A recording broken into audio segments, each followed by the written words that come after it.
Okay, we are live now. Hello, viewers. You're welcome to Opinion Sharers. My name is Paul. Today I have a very important guest. I have Mr. Bolutife. So he's an analyst. He's someone that is passionate about the project of Nigeria. I consider Nigeria a project right now. And I am hopeful that we will succeed in building Nigeria to its full potential. So please, if you're joining us now, can you please share this link? I'm going to quickly do that now, take a few seconds. So I would send you the link, sir, if you are not able to get it. So please, if you are... I already picked it from Facebook. Okay. Please do share it as much as you can. Yeah, I've shared my one. Okay. Thank you. You're welcome. All right. For those who are seeing it, who are just joining us, please do share it. We'll be talking about some very important topics. If you are already picked it from Facebook. Okay. Please do share it. I think you should. You have to drop your Facebook there because I have. Okay. So do please help us share this link. We are going to be talking about the project Nigeria. We'll be talking about the. For a few days now, I've been looking for somebody that can join me in reviewing President Buhari's speech and the NSAS movement and some other social issues that concerns Nigeria. So finally, I've gotten an expert on that subject. So you can just fasten your seatbelt. There's going to be a lot of things we'll be talking about, which I myself, I'm very, very prepared to be blown away. So please do share this link and help me invite people who might be interested. Don't forget that this platform is mainly for education, and the kind of education that we don't get in universities, that they don't provide in colleges, that's the kind of education that this platform is meant to provide. And so that's why I believe it's important that you please help us share it. Don't be selfish, please. Now beg, I beg. Me too, I'm still trying to share it, so we will commence in a few seconds. I'm still trying to. Okay, let me use my phone to share it. I think.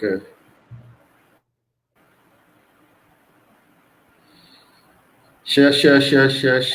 It's important that you share this. Okay, finally, I think we share it, so we will comment in a few seconds. I'm still trying to. Okay, now. Okay, let me use my phone to share it. I think.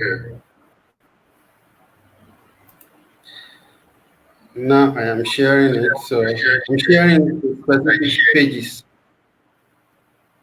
Okay, I think we share it, so we will comment in a few seconds.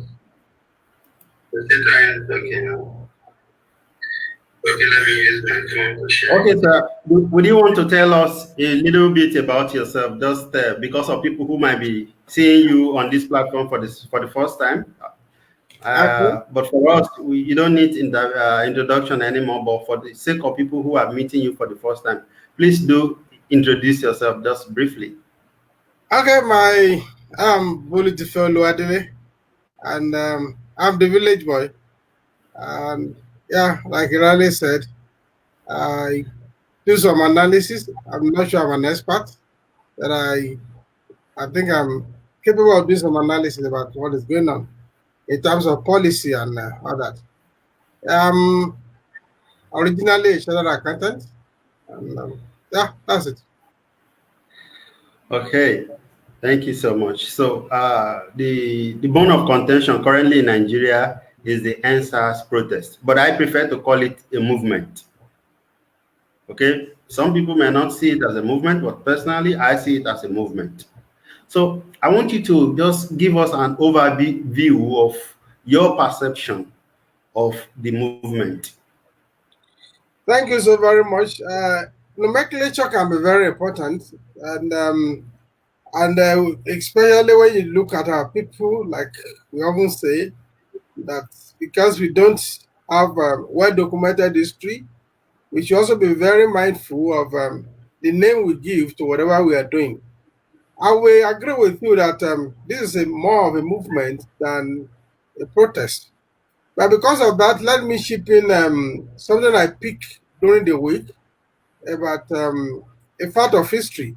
One of the platform I belong to, somebody shared that why do we tag Abba protest of 1929? Why do we call it Abba riot? And for those who may not be aware what happened in 1929, because the British, because they want to establish their policy of divide and rule, they had to appoint warrant chiefs in the southeast. Before then, they didn't have the kind of structure that we have in the north or in the west. In the north, they have the emirs. In the west, we have the kings, the obas. So they appointed warrant chiefs, and because of that, the women, took to the streets. They saw that as an indication to tax them. So that protest, that Abba protest, has been written in the history book as the Abba riot of 1929. And one young person wrote just a few days ago that why are we calling it Abba riot? It should actually be Abba protest. And I think I agree with that postulation. So I think we have to put that in perspective. So having said that, you're now renaming this protest as a movement. I think I see it from that perspective. And if you ask me, last time, one of my parting words when I spoke with you was that you asked me what was my advice to those who have lost faith in Nigeria, those who have psychologically disengaged themselves from Nigeria. And I said, if you recollect, that our rulers should give these people something to hope for. That I would not blame those who are disengaging themselves from Nigerianness. I would rather blame the kind of the polity that had made them to lose hope. So I want to tell you that I finally find that the hope will not come from the rulers. This movement, as you call it, is one thing as an individual that has given me hope about Nigerian future. And I know there have been some arguments about what they call leaderless idea about the movement. I think I will adopt your word movement now. But once in a while, if I use protest, you have to pardon me for that. So when you look at this movement and the so-called leaderless idea, one thing that comes to my mind for those who are familiar with the Bible, what did the Bible say? Say, you sluggard, go and learn from the ants who have no leader, yet they gather their food in summer. So it is not, I don't think it's an aberration that this movement started with no clear leaders. But that does not mean the movement lack leadership. Now, when we talk of leadership, I think that this erroneous idea that leadership is about leaders. Leaders is just one aspect of leadership. Leadership comprises of followership, leaders, and purpose. So where is the purpose that should be the driving force of leadership? But even in academics, people have, when you talk of leadership, you talk about leader and you talk about positional authority actually. And when you go back to elementary management, you see organizing, you see even directing. Maybe it may not be obvious. The only thing that seems to be missing is controlling, where somebody says, okay, hey, I'm the one that is giving order, I'm the one that is calling shot. I don't think that one is a limitation. Maybe it's something that is novel, maybe it's something that is different. And I will invite sociologists to interrogate this new concept, a movement without clear positional authorities, but a movement that was well organized, a movement that was well coordinated. So how was the coordination? How was the organization? If it is leaderless, I don't subscribe to the fact that it's leaderless. I subscribe to, I think the idea is that there was no positional authority that was obviously controlling the process. So that is that. It's, I mean, after sliced bread was it was the best thing that has happened in Nigeria. Now there are the other fundamentals that we have to look at. Why the choice of Lekkitollgate to stage the protest? Now I have to use protest here now. Why that particular location? Who decided on that location? Could they have choosing another venue? Will they have made a different impact? Do they have to hurt the economy because of that? For instance, we know that the essence of the movement is not to stagnate the economy. I don't think that I wouldn't want to believe that there was a remote reason. They have any remote reason to want to hurt the economy, because what they are asking for is for the agenda. I mean, it was a better condition for the Nigerian people. So having said that, so I wonder why they choose the venue they chose, and that venue they chose, and I mean, it casts a little aspersion on what they have done so far. But I will also say fundamentally, it did not take too much away from it. All the same. So there are still room for learning. There is still room to unlearn certain things. You can still do this thing without disrupting economic activity. But I am blown away by the level of organization that I saw, by the level of arrangement that I saw.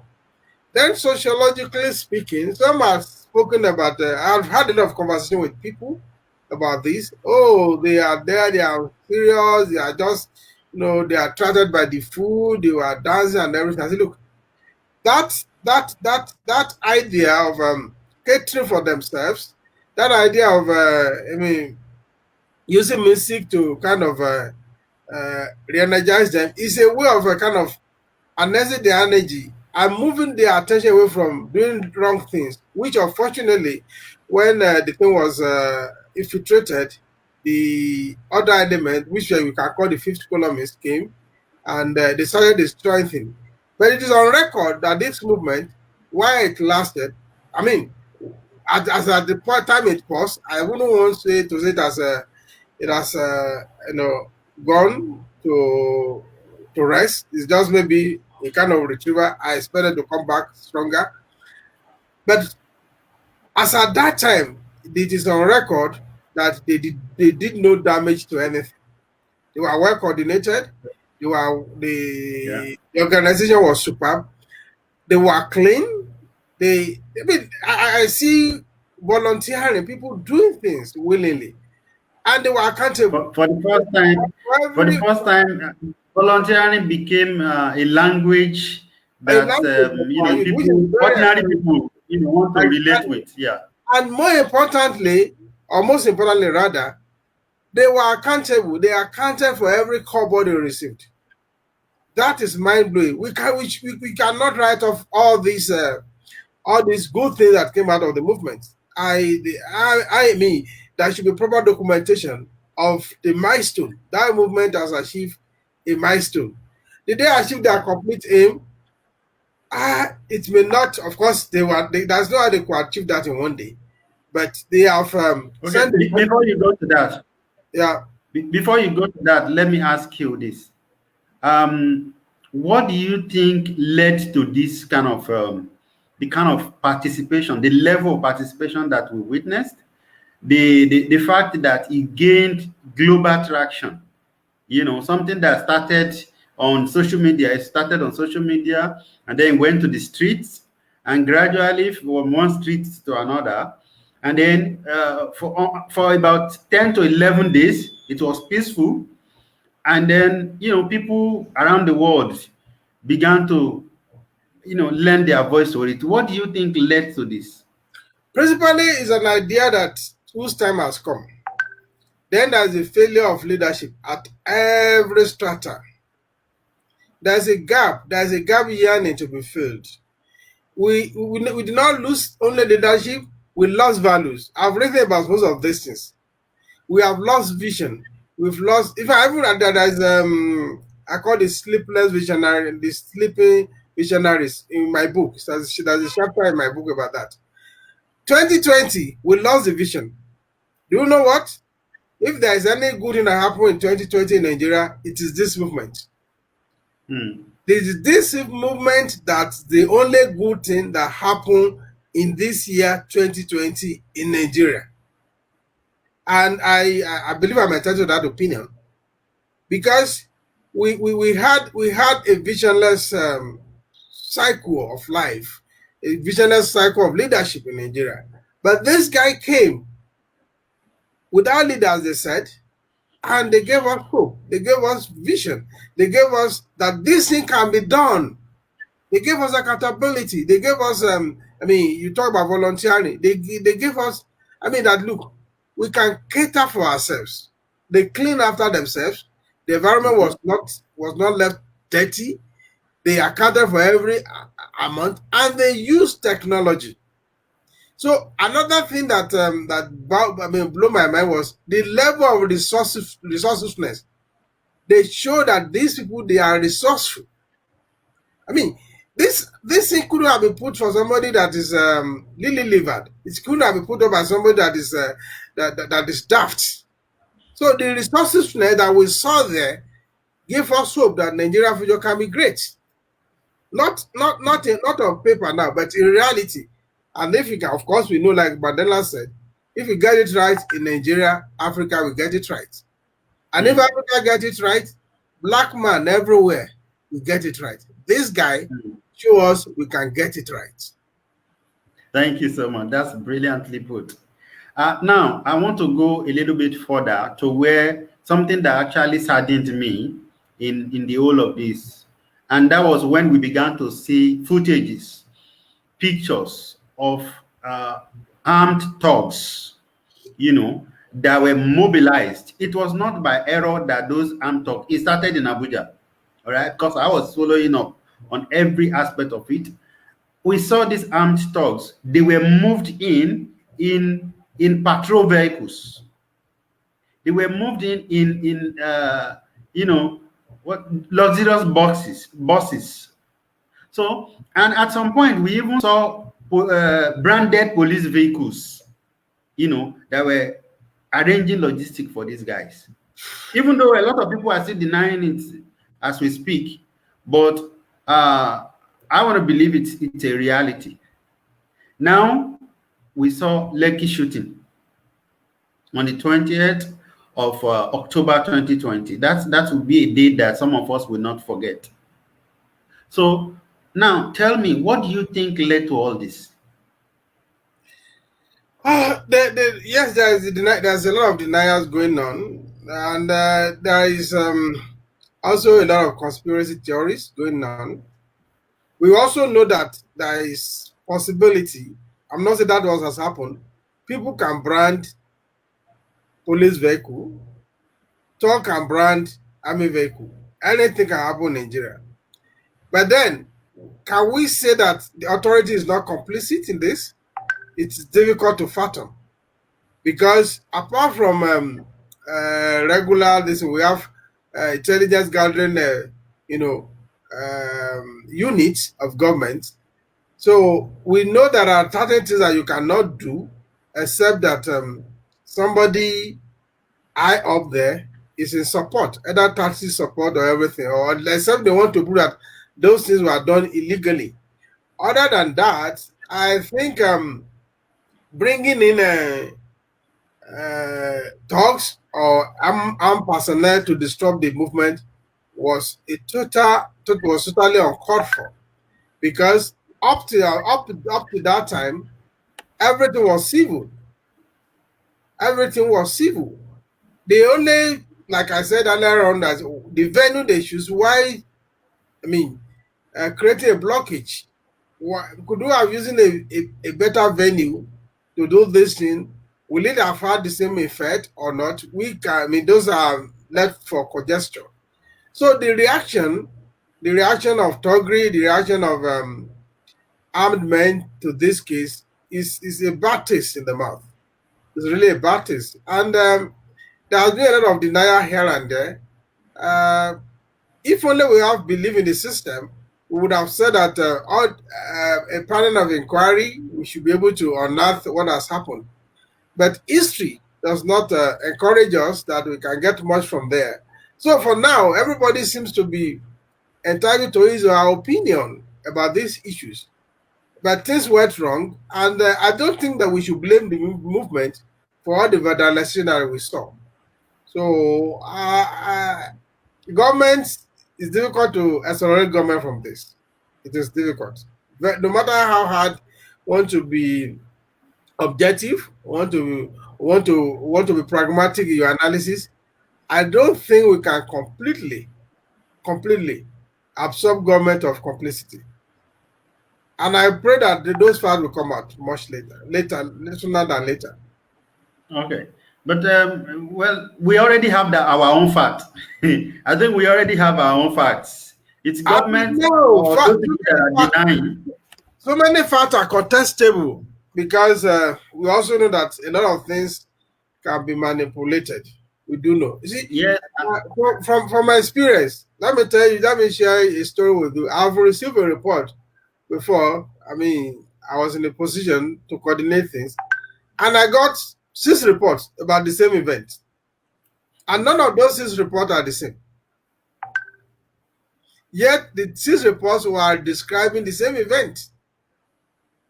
So sometimes I take my time, before I reach conclusion on these things. Okay. Well, the reason I said we've gotten our own report. Your own facts. Yeah. Well, yeah, our own fact. The reason I said so is I've seen both on Sahara reporters. I've seen also, even though differently, Sahara reporters were saying they've analyzed, they got a forensic analyst to actually confirm that the shootings, the live video on Instagram that was that portrayed the shooting was verified. Okay, and then I also saw earlier today that on the Legit, I don't know, maybe that news platform known as the Legit.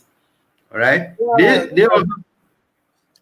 they said they've confirmed that the police vehicle, or the not Ilos, like a jeep that was seen, that was mobilizing thugs in Abuja, was actually that it's one of the staffs of DSS director, and some of the guys that are working with some senators that are actually in charge of that. Why is it like I said? We know some of this news platform, what they call scoop sometimes, is to wipe off sentiments. We know they perch on our emotions, and we know that sometimes things don't seem as they look like. I think we have to still wait a bit to look at all these things together and say, okay, we're able to reach conclusion. But like I said, it's still difficult to say, okay, hey, government has no hand in this thing.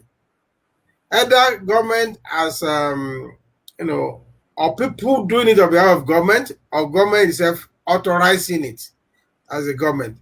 There are a lot of complicity. We cannot completely absorb government from it. But we also know that because why do I say this? In an environment of impunity, a government agent can do things by himself without authorization. But then we will say it is not done by government, because as far as we are concerned, this person is representing government. Yeah. So we saw one PA to the president who posted, who was speaking in Hausa language on Twitter, Yeah. asking people that they should not support the movement so that the North can retain power beyond 2023. This is Yeah. somebody that's supposed to be, that is on taxpayer, that is paid by taxpayer, a Yeah. personal assistant to the president, an agent of government. So such things that do we now say is representing government or is representing himself? So these are Well, the issues that we have to combine together. who do we say? Who are we supposed to expect him to represent? Just like the Nigerian army, who gave a statement that they pledge allegiance to the government of Buhari, and I was wondering, how can the whole profession of the Nigerian army saying, coming out to the public and say we pledge an allegiance to the government of Buhari when they are supposed to be pledging allegiance to Nigeria? You see, that's one of the issues that we have to correct as time goes on. There has been a kind of misnomer in our environment, uh, whether for for whatever reason, that people can no longer differentiate between the state and the actors of states. So sometimes people equate state actors to the state, and that is very unfortunate. And It one is. of the things, like, by the time since we left civics in our school, we don't study, we don't, they don't teach civics, they don't teach history. So most of this thing has created a lot of gap that people don't know what their civic responsibility is. So I wonder what they teach them at the NDA, that the general will say that they are loyal to the president. You are loyal to the state. Is the state is greater than the president. The Yeah. great state is greater than I, any actor of the state. But now today, the way in practice, the dividing line is not so glaring, it's not so clear. So, and that is one of the problem of our governance, sycophancy. So people want to plead loyalty. They want to, offer blind service. They want to be seen as good boys, good girls. So, and the society is that suffer. yeah, So it is. I wonder why how we can actually distinguish between the government of the day and the police chiefs, or the position of the police chiefs and the all the security heads. It's almost impossible to distinguish them from the government. They are supposed to be defending the people. They are not Yeah. employers of the individuals. So I read some documents some hours ago about this movement, like this movement we are talking about. And one of the things that gladdened my heart, one of the strategies they say they want to come up with is like they want to go into rural mobilization, civic education in the rural area, letting people know their rights and their responsibilities. There are two sides of the coin: rights and responsibility. Yeah. So now because that education was missing, that is why the chief, the service chief, believe that their allegiance.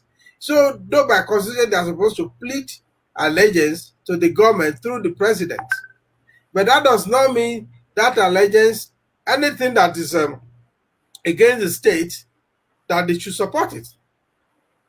So I think there's an education that there's a civic education missing. I have not seen the curriculum of NDA. I don't know what they are taught there. I have not seen the curriculum of police academies all over the country and what they are teaching them. But if they are not teaching them civil education, civil engagement, I think this high time such are introduced into the curriculum.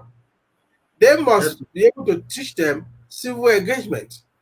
So the people, the power still belong to the people. Of course, But I hope again, you know that. because of pecuniary interest, because of poverty of ideas, because of poverty of stomach, actually, also, we have we have submitted our sovereignty to our positional authorities. Most of these guys are positional authorities. They are not even leaders in the rises of the world. Mm. They are just positional authorities. So that is Anyway, that is that is the problem we have there. let me take you forward. I want to believe that average Nigerian young person or young people, they are angry as at the moment. All And right, rightly, especially those of us who participated in this protest. We are still very angry, and you as an older person, I want to ask you: do you think we will be able to harness this anger, this current emotion? Do you think we could be? I mean, do you think there's possibility for us to be able to harness this anger? And if that is yes, then how? well, if you continue to label it anger, yes, you have you have every reason to be angry because of what is going on. But I will move away from anger because anger, I mean, uh, is not known to produce any good thing. But if you want to, I mean, I'm looking for a better word that we can use. Yeah, If you you can can, call it the current emotion. a kind of displeasure. Let me use the word displeasure about what Yeah. is going on. I think you are right to do that. But then you should use that displeasure to look for the way to correct it. Like I said, what the movement has done, what they did during this protest, by one, they did not litter the environment. Two, by accounting for every cover they received. Three, by organizing themselves and not being destructive. That's the kind of energy that we need to rebuild Nigeria. So the kind of energy to continue to be engaged, and now by trying to introduce civic education at the grassroots, mobilizing people, educating people. The truth is that education still remains a veritable weapon that must be used by the young people. So you cannot correct ills with another ills. Most of the people I've spoken with, especially of my generation, most of their own guys like, hey, these people are actually what is the assurance that if these people have opportunity, if they have opportunity to this position authority, wouldn't they behave worse than the people they are complaining about?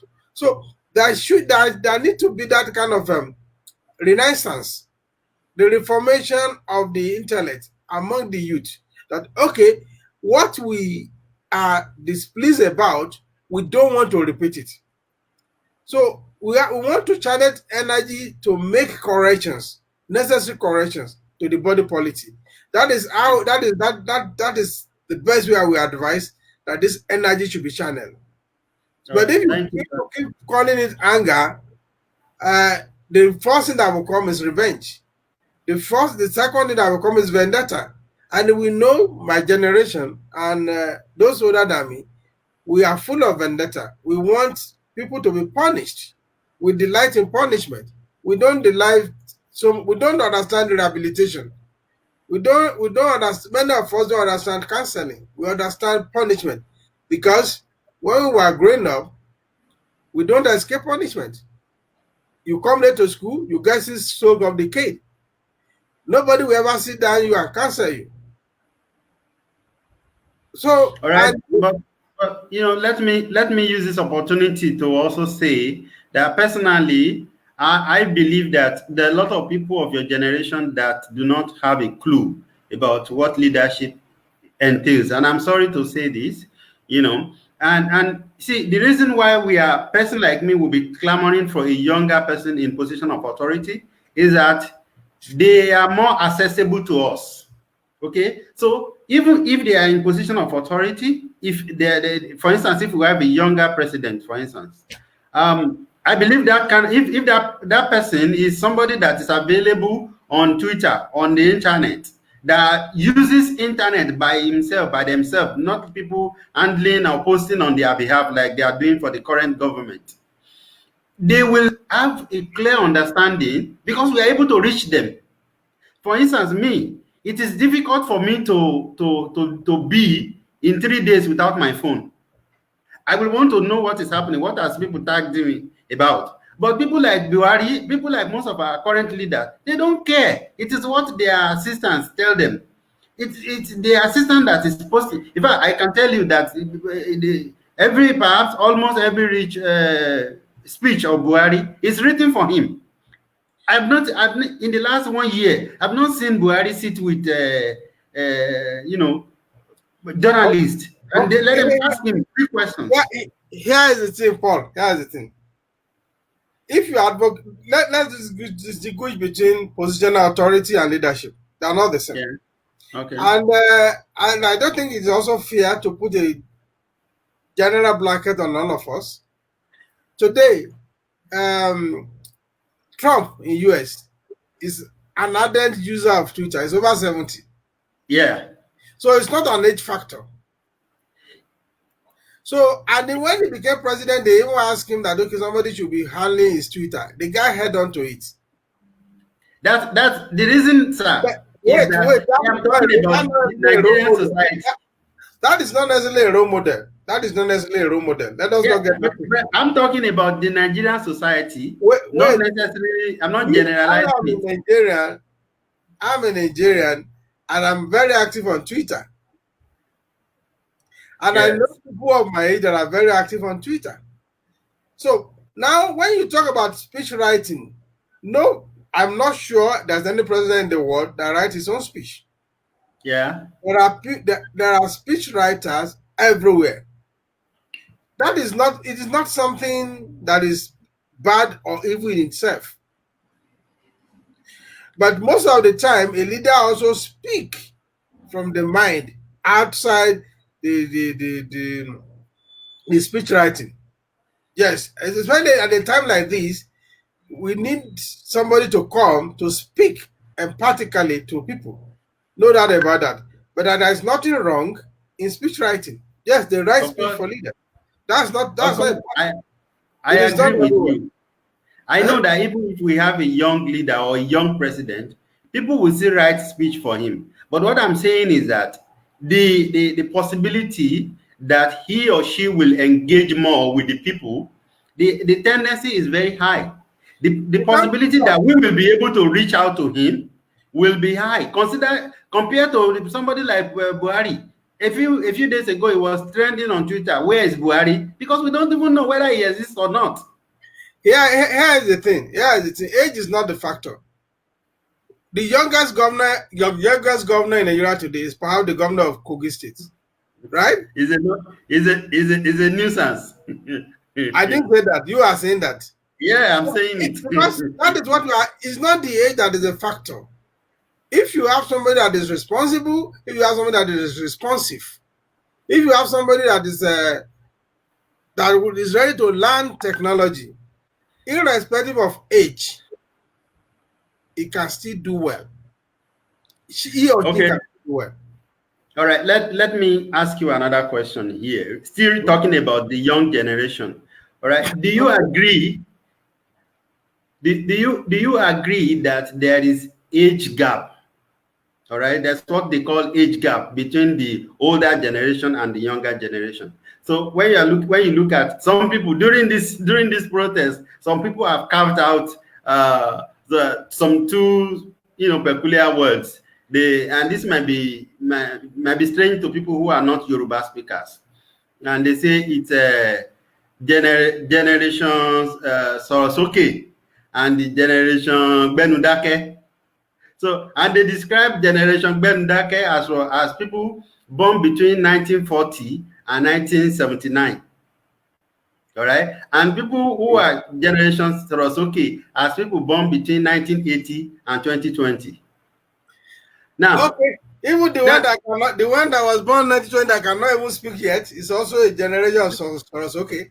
That's the way they carved it. But yeah, now my question is blanket categorization. That is a blanket categorization. Yeah, obviously. I belong to the older generation that you think that we are all generation of the mic, honorable of the mic. It's not all of us that are off the mic. I know. That's why we have it here. Without taking personal glory in this thing, I kept on. If you read my book, you have to read my book. Read my book. Some of these things I've written vehemently about them. I got published recently what I call the KBS in Northern and all that. So yes, the generation gap entails so many things. There is difference in age, no doubt about But that. do you think that this current generation do not understand my generation, especially the people in government? I can't speak for people in government, but I can speak for myself because I belong to that generation. And I will tell you, if I want to be very sincere with you, I previously I used to have headache dealing with your generation. But when I'm being sincere here, but I attended a conference and they discussed. I'm a baby boomer. I'm late baby boomer. They discussed generation X, Y then, and it's what I heard from that conference made me to dig further to understand, because the people I was working with then belonged to generation Y, no X, Y, yeah, generation Y. So they were giving me a lot of headache. They were giving me a lot of headache. The millennials, right? Yeah, so I now have to dig further after that conference. I have to dig further. Okay, what are the peculiarities of these guys? So, and that helped me to start managing them better, to start relating them with better. So, you have an advantage here. The advantage is that you guys are operating on super highway of the information technology. Technology has helped you a lot, but technology also has a negative part on you people. I've written sometimes that look, many of these guys, I go to when I go through Twitter, I see a lot of savagery, and I see less intellection, and this gives me a lot of concern. But what you have done, what this protest has done, is like, I'm not being careful not to generalize that if out of this savagery you are able to put this up, then I have to look more closely and say, okay, there are still some white pap coming out of this dark pot. Sorry to use that local proverb. So just like not all of you, despite that you have the advantage of technology, are that good. I've been a recruiting consultant when I was in Nigeria. We have seen people that we categorize they are not employable because they have certificates but they lack knowledge. So you don't think that all your generation, they are just, everybody is tech savvy, everybody is intellectually great. No, there are some very terrible, horrible people among your generation. The same thing, there are so many deadwoods in my generation. So it boils down on the individual. I'm telling you, there are still people of my generation that can govern better, even than your generation. Because Okay. I would also think that there is a difference between your generation and the generation of the Buharis and Atiku, Obasanjo, and co. But I think the difference may not be too much because I personally, this is just my own perception. I still blame your generation for the decay in Nigeria. All right, because these are people, especially people from the southwest. They are the people who enjoyed, free education. They are the ones who enjoyed the development of intellectuals. All right, they are the people who enjoyed free education. They went to boarding house for free, but people like me never enjoyed anything. In fact, I was saying it on this platform sometimes ago that I had never benefited anything from from the government of Nigeria. The only thing that I have gotten for free was I retook a WAEC in year 2000, and I had even paid. Then the government then now refunded that money. That is the only thing. So every other thing I have paid for. And most of us are people who are struggling on our own. And so that's why, and to get intelligence, to develop yourself, to get, to get acclimatized into or manage the influx of knowledge or information that comes from technology, it takes a lot of time. So many people are just trying to survive. So they don't have the time to invest on personal development. And that's why a lot of people in my generation, they only have smartphone, but they are not smart.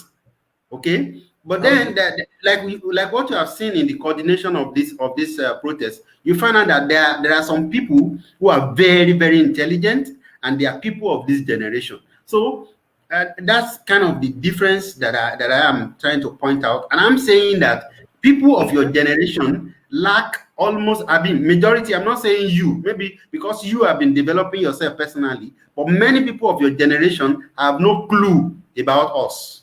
And so there is no inclusion. They don't have a plan for people like us to be able to, benefit or even partake in the governance or the operation and development of the country. It's everybody just developing individually. Okay, I want to. Most of the things you say are a bit true, but they are not completely true. Let me use an analogy for you. I don't know when you left Nigeria, but if you are familiar with this luxury bus, though they call it luxury bus, when you those who enter the bus from Ajibowu or Masa, then there are those who enter at the gates, at toll gates, Yeah, and those people they will bring a stool, which they call attachment. So they yeah, will pay less. Most of my generation, those of us that are born in the 60s, we have the attachment in government. None of us has been president. okay. None of us has been vice president.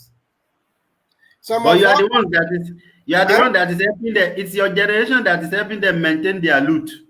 Sorry No, to say that. you can't conclude that you are being unfair. So most of the governance are done by generation that are older than us. Yeah, But that is not an excuse, because we should have used our education that by what we enjoy, like you rightly said, to influence policy. I think the problem with most of our generation is that we develop this approach, and which is bad, which I've said on many occasions, is like we do individual escapism. We escape poverty by ourselves. And when you escape poverty, you don't look back. You now take care of you and your family, which that's is true. wrong. We should have been a stronger voice, to influence things. But Yeah, again, the structure of government in Nigeria did not allow that. You will see that it is still the first generation of rulers that we are still recycling up to now. I wrote something like that about in my book too.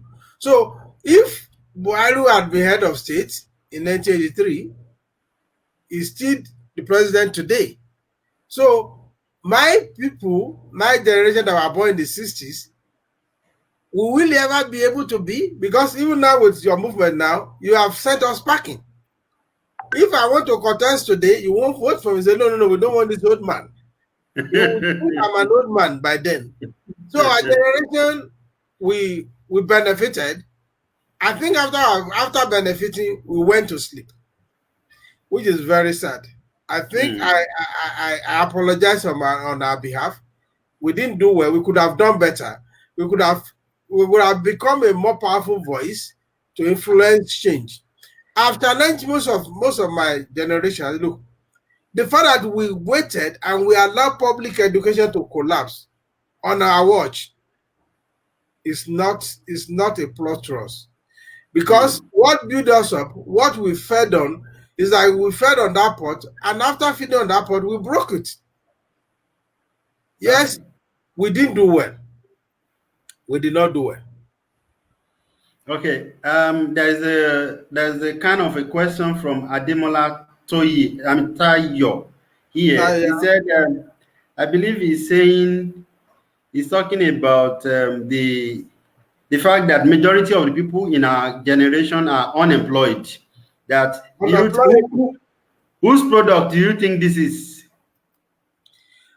Well, I have also traced that one of my article that, you see, the problem with Nigeria today started I think in the 80s, I think around 1980 thereabout, when our currency was devalued, and this generation, what I call the wool racer generation, came up. The banking system became liberalized, and everybody, every profession, were allowed to join the banking system, the banking sector, irrespective of your area of study or another. So for that reason, it becomes a case of, okay, the emphasis now is on the grading, on grade. If you have 2-1, you can get job in any bank. You can do this. So our education now started eroded. Became eroded. Our education became eroded. So we are now having certificate without knowledge. So the university was turning out graduates upon graduates without knowing, without able to defend that certificate. And again, because many of our people, our generation too, who have no job, who could not get a job because the economy was shrinking, they now took to teaching as the last resort. They are no longer committed to scholarship. A lecturer just come, and what does he do?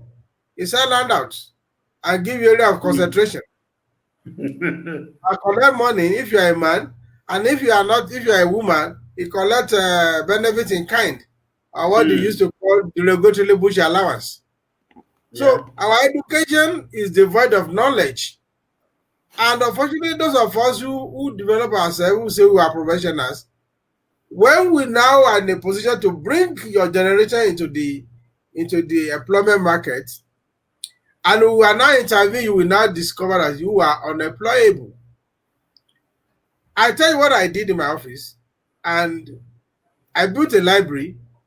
I forced my staff to read book, not just to read.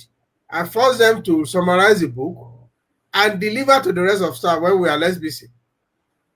Did they like it? They did not like it. They called me names. That why am I turning the office to school? They didn't like that. The library I sit there. Those who know my office I like Lagos, they know. The library is sit there. Well stocked with management books. Well stocked with motivational books. Read. That's great. I hope most employer. I wish most employers will do that. Maybe we will see some considerable change. Now I have two major section of questions for you, and I'm looking at our time. That we're already running out of time. So, but I want you to quickly go through this, and I would reserve Buhari's speech for the last one. But before that, this one is the fact that it's almost a fact that Nigeria is divided along regional, tribe, and religious line. Okay? Now, this protest, you find out the major people, perhaps the only people that I know, that there are a few people in the South that are against this protest, all right, but very few. And even those who are against it, they are not that vocal because they are scared that these people will shut me up. They will shut me up. Okay, so they are not really talking about it, but there are people who don't support it. But in the north, the majority of them think this is just a style to get Buhari out of office, or to get the Northerners out of office. And I can tell you what I have seen, some of the material, some of the comments, because what I do personally is when I'm less busy, I just scroll around the comments, different news media, news outlets, major news outlets, or different posts from people who have huge following. I just scroll through the comments, even though I may not comment. I do this on Twitter, I do it on Facebook very well. And so when you see people, and because of the way religion matters and region matters, so you are able to identify them by their names. So, and when you begin to see 10, 20, 15 people having almost the same comment, and you can identify them by their name, So I think we have a major problem, especially when in the north, and I'm not sorry to say this because I think it's a fact also, that there are people in the north who believe that power should stay in the north. That is one. Two, there are those of them who will never support restructuring Nigeria. And the reason I've even seen intellectuals.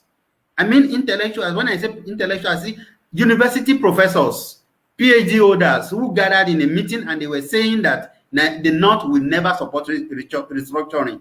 So, and I was beginning to say, okay, so why is it that people like Buhari, Atiku, and co, why are they deceiving the people and making them believe that if they get into power, that they will support restructuring? Why, in real sense, there are people who will never allow them to support restructuring. So I just want you to make comment if you are comfortable talking about this situation, because I believe it's a major thing that's perhaps slowing down the development of the country. Yeah, I'm comfortable with this. There are fundamental things that we have to look at here. One, there is no idea, there's no movement that we, at the initial stage, or at any point in time, achieve 100% support. Two, the beauty of the democracy is divergent of opinion. I don't have to always agree with you. I don't have to see things the way you see it. Then number three, the legacy we inherited from Lugard, unfortunately, is that of divide and rule. I will tell you, there are things that people don't understand among the intellectuals. Why are Northerners more pro-government than the Southerners? There are two things here. The North has not pretended to have mass education, to mass educate her people. Education is exclusive. Education is not for everybody there. And those few people that are educated, I can tell you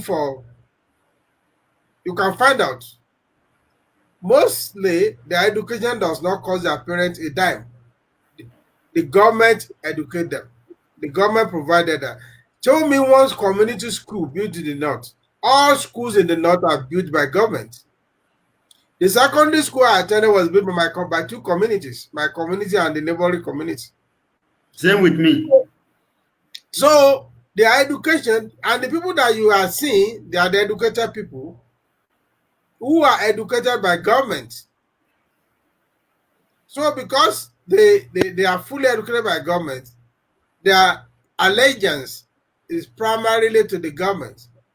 And to them, to solidify that allegiance, they prefer somebody of their stock in power. I think it's the natural instinct of man. You want somebody that can protect your interests to be there. That is the fundamental thing that is there. But again, having said that, I've also been on Twitter. There's even a government, a PA to president, who spoke in Hausa on Twitter that people should not support ministers. They should support Buhari so that power should remain in the North. And it was roasted, even by Northerners. I read a lot of comments. People, the Northerners were even interpreting to others what the guy has said. For me, I understand that because I can speak Hausa, so I knew what he was saying. But young people roasted him. So I think the trajectory is changing. It may not be as the rate you want, but I think it's changing. But that is the background before was that, okay, an average Northerner is educated by government, so they owe allegiance to government. You say you have not benefited anything from government. So your allegiance is not to government. Your allegiance is to your parents. That is the pattern in the South. But many of us in our generation, we went to public school, so we still have some allegiance to government too. You can see the difference. Wow. Anyway, let's go to Buhari's speech. All right. I saw this speech as something that people literally begged for it. I saw some elder statesmen in Nigeria practically begging Buhari to speak to the people, to speak to the youths who were aggrieved. All right. And eventually, when the speech came, it came in a recorded 11 minutes or 12 minutes long video. All right. And in this video, he deliberately, I want to believe that he deliberately ignored the massacre or the shooting, if you want to call it just the shooting. But I prefer to call it the massacre that happened at Lekkitollgate. And I cannot, express my displeasure or dissatisfaction and anger of people who are already angry.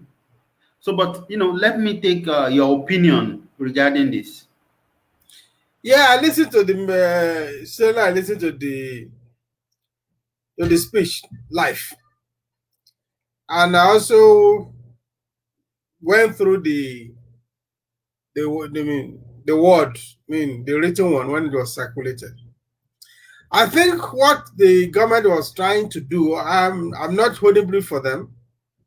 They were trying to be neutral, because there are some contemplation before that speech. First, we were expecting, there are some school of thought that okay, it might declare state of emergency in Lagos. That did not happen.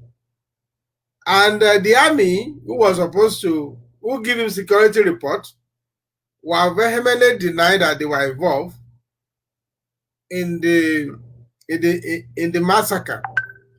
So because of that, I think it's a bit complicated. But then as the president of the nation, as the father of all, with the blood that was shed that can be seen, I think it would have been a mark of responsibility for him to, even if it is in a passing, to allude to that killings. Even when you say, okay, we don't know who has killed, we don't know whether they are thugs or they are government agents, but he ought to show empathy, at least to the family that are bereaved. It should be a source of comfort to people who have lost loved ones. So that speech is short in expectation. There's no doubt about that. But I think they are struggling to be neutral. But at the time when life of citizens are already lost, you can't even afford the luxury of being too neutral. No, I don't think it's that's a shortfall. Whether the speech is recorded or recorded on live, that's not them. I think that's not the issue. What is important there is the content. Is it rich in content? It is not. It is not. After reading, I asked myself, what did he say? Maybe you help me answer that question. I can't hear you. Yeah, you mute? Yeah, I muted myself, sorry. So I was saying that there were a lot of us, there were so many of us who had the same question. What did he say? This is like a waste of 12 minutes, It was like a waste of time because there was so much expectation. We were expecting that he would say something that at least show some compassion. It's not the time for you to now come and tell us that the government has spent money on trader money. And such nonsense, because I consider it nonsense. Anyway, let's move forward. I want to ask you, sir. As a takeaway there, if it's okay, well, which one of the things that of the demand that they've asked, they want to look at the salary structure of the police and the all armed forces.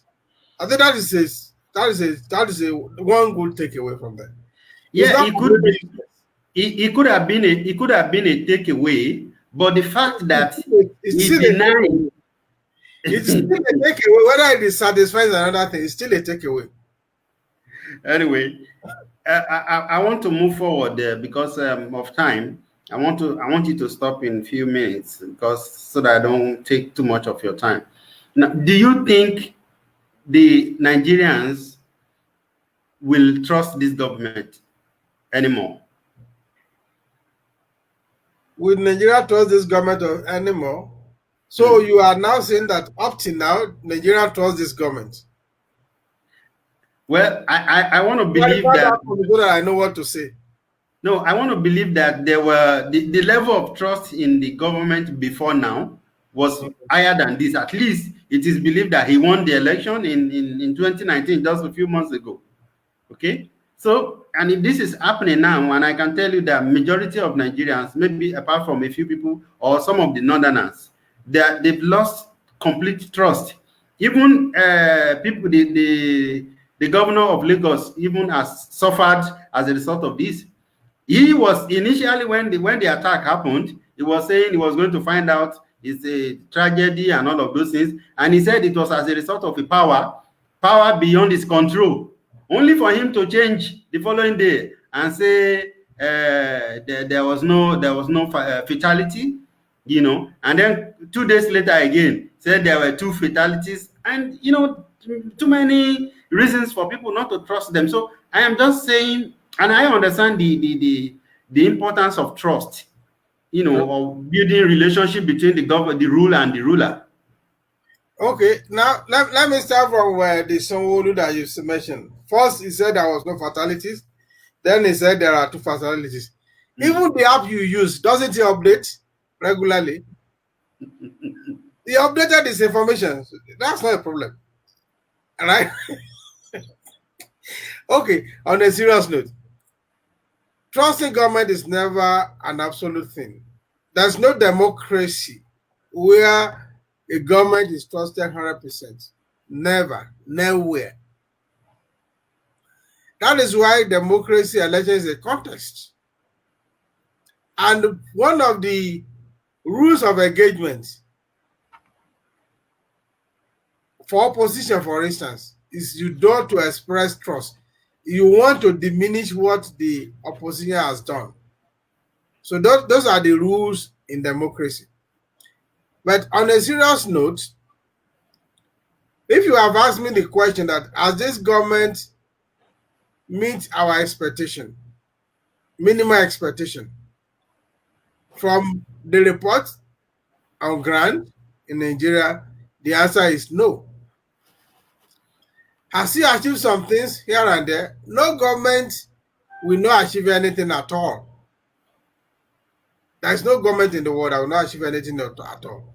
But when we talk on a scale, when a student score 30% or a student score 35% and a student score 65%, if you think the student cannot score more than 45% and he scored 39%, he has at least tried. It's almost there. So, but here, unfortunately for this one, the expectation was too high. We are thinking that this government will score like 75%, 80%. But I think it's scoring only about 27%.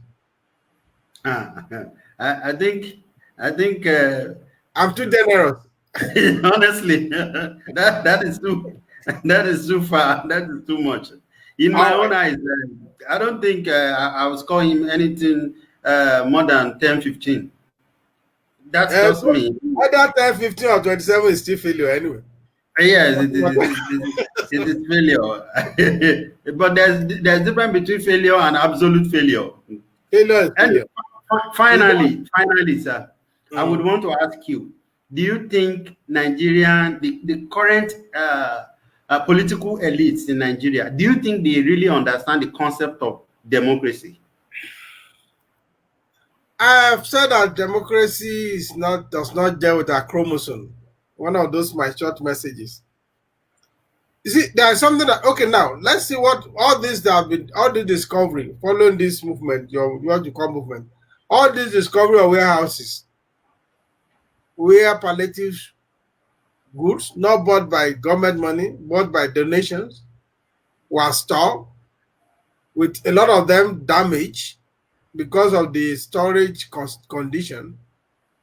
That shows that our politicians, though I'm not blaming them solely on the politicians, I'm blaming both the politicians and the civil servants of their level of sensitivity. I've asked 5 people that this arrangement of keeping this thing in warehouse under lock and key, was it the politicians or the civil servants? Even if it was authorized by the politicians, I can bet you that civil servants are directly involved. Yeah. They are in the know. So how can you keep those things that did not even cost you anything and you deny people access to it? What is your intention? Most of the gari are already spoiled. Most of the indomies are already expired. So what do you intend to do with it? Is it that they do not know that there is hunger in the land? Is it that they cannot see, they cannot perceive hunger in the land? So it beats any reasonable imagination why they will do what they have done. So this political class, as it was today, I think they've lost the moral compass to lead. They've lost moral compass to lead. They have nothing to give. But unfortunately, when new parties emerge the other time, it's the same nation who said they don't know them, who discarded them, who will not want to do anything with them. So I will not even the associate of our own misfortune. We have over 70 parties contesting that time, but they all queue behind these two behemoths, as I call them. So, do we get what we deserve? Or we deserve what we get? So which one? All of the above.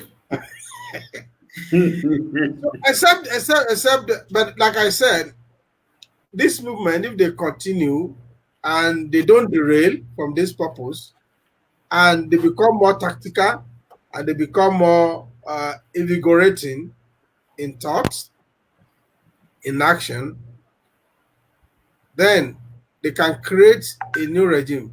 And again, there is a need for proper education. Proper education. In fact, to save Nigeria, the first thing we should look for is we have to review our educational curriculum. We are still operating mostly colonial curriculum, which does not speak to our situation. So there is a need for us to sit down and fashion out a good education curriculum, a good constitution, people's constitution, not the one that is written by one man in a hotel room, drunk, with people caressing his back, and they just bring it and they stamp it, and they give people allowances for looking at it where they did not actually look at it. So we have to do a lot of things right. I think it is not out of place. We can still regain the lost miles. We can still regain the lost image. We can still regain, our purpose. If what this movement has demonstrated becomes the rule and not the exception, what we have done is an exception, but how do we transform it to become the rule?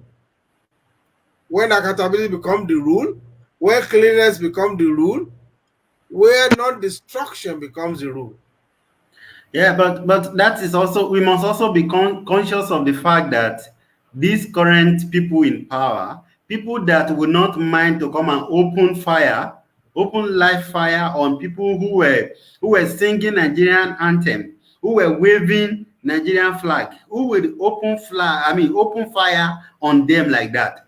Do you think that they will allow us? Because they lack education. The protocol is that when the person raises the flag, you do the person no harm. But Yeah. I'm saying that when there is a lack of education, mark that word, our military men, our police are not properly educated. Even our graduates are not properly educated. When this was going on Twitter, raise off your flag, I was saying, hey, how do you know the people we are dealing with? These guys, they are not educated. They don't even know this thing. There is no civic education in Nigeria. Are they aware If I'm not aware that if somebody raises flag, I should not shoot the person. So what will you do? When they raise that flag, they're supposed to put their gun down. Did they do that? Okay, does that not spell doom for my generation that is hasty, that is, we are hungry for a change? Do you think that these people would allow us to make the kind of change that we would love to make? Like this platform is deliberately for education, the kind of education that is not like what we've been discussing the last 1 hour is an education that is not available in average university.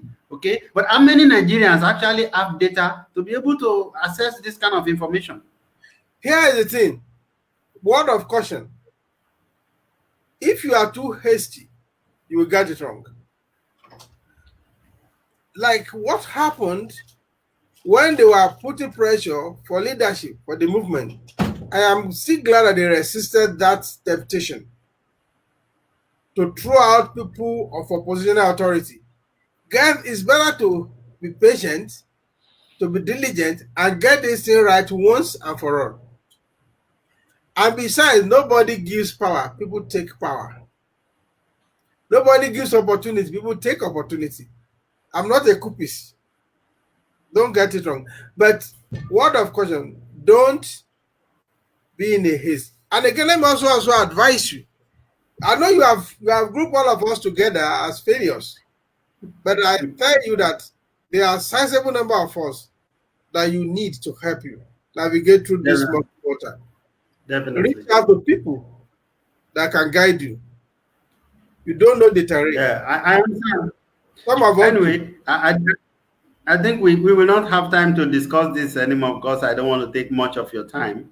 But the truth is that I believe you are loaded, and I am also inclined to learn myself, and I'm inclined to put education out there.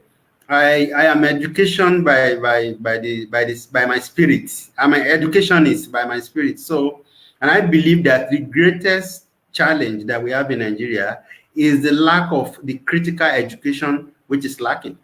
The kind of education that we have in Nigeria till date is the kind of education that empowers people to be able to read and write. The kind of education that the British gave to people during the Industrial Revolution. That's what we still have currently. For clerical to produce clerk. Yeah, exactly. But we also have had opportunity to change those things. We did not change them. Maybe we have to have another avenue to talk education, because there are lots to talk about education. I would love to have that. All right, thank you very much, sir. And I think something else that I would want you to also talk about, maybe by the time we come back, would be the Oduduwa and the Biafra agitation. So that's also another topic of interest that I would want to take your knowledgeable thought. So thank you very much for being with us. Do you have something, maybe a parting word that you would want to share? Yeah, I would say no generation is evil, no generation is good. There are good people and there are evil people. I know that we call the generation ahead of us, we call them wasted generation. I will call my generation sleepy generation. We slept off after we crossed the line. I apologize for my generation. I sincerely apologize. Many people have challenged me that our generation failed you. It was not deliberate. I think we slept off. Thank you. This means a lot to people like me who have been blaming your generation. Thank you so much.